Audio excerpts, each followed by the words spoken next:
That's a fantastic story. Thank you so much, Ray. I just love the way that you do stories week on, week on, week on. You're just becoming professional at doing this online in this crazy time. Anyway, how's everybody doing? All right? I'd still love to hear from you to find out, how you're all doing. It's brilliant. I'm fine. The family's fine. Talking with Anne, she's fine. Everybody's fine, which is brilliant. So, we thought we'd do something different today. Are you up for a bit of a challenge? It's a bit rainy today, so I guess we're not going out for our hour's walk. But we thought, well, I say we, Anne can take the credit because she's amazing at all this kind of stuff anyway. So, we thought, why not dress up? How about that? So the story of the Good Samaritan is all about people caring for people that they don't know. Doctors, nurses, people in the health, they're doing all that kind of stuff every day of the week. So we were thinking, why don't we have some dressing up? I'm sure you've got some stuff that you can dress in. Why don't you act out the story that Ray's just told? That should be fantastic, shouldn't it? So if you've got any doctors kind of outfits or nurses outfits, then why not rush and get them now? Go on, right now. I'll wait. That's okay. I haven't got anything else to do, have we?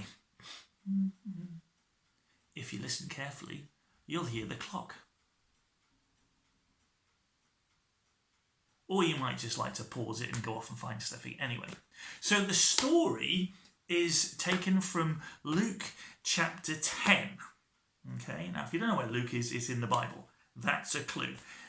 Google it. Okay, you can Google the story of the Good Samaritan and then go off and have some fun acting out that story. Mums, I know you would make a fantastic donkey. That's a key part of the story. In fact, I was just thinking, our teenagers at church acted this out a while ago. I might try and find that and put that in at the end to see how you did. So it's in Luke chapter 10. It's about halfway down if you've got your Bible. So like I said, have a look on Google. Put that in there. The other thing that we thought might be fun to do as families in this lockdown time is some cooking. So why don't you make some gingerbread Samaritan men? There's a bit of a difference there. And you could decorate them with icing sugar and all that kind of stuff. So for the recipe, you will need, I've written it down here, okay? You will need 12 ounces, I know I'm old school, 12 ounces of plain flour. You need 1 teaspoon of bicarbonate soda. You need 2 teaspoons of ground ginger, 4.5 ounces of butter, 6 ounces of brown sugar, 1 egg, 4 tablespoons of golden syrup. Okay? And then basically you chuck all that together. Make sure you don't get any eggshell in there because that's just not nice. It's a bit crunchy when you eat them at the end of the day. You mix it all together in a great big bowl. Get the kids to do that because that'd be loads of fun. Loads of mess everywhere.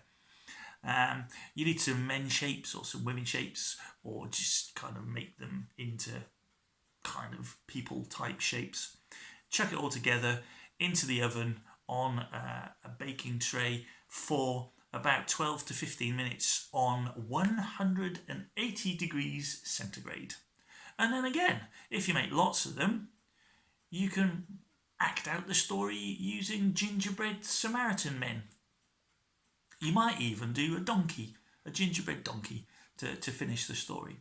Loads of ideas there of stuff that you can do today on a wet morning. So I hope that that's lots of fun. Let's have some more singing.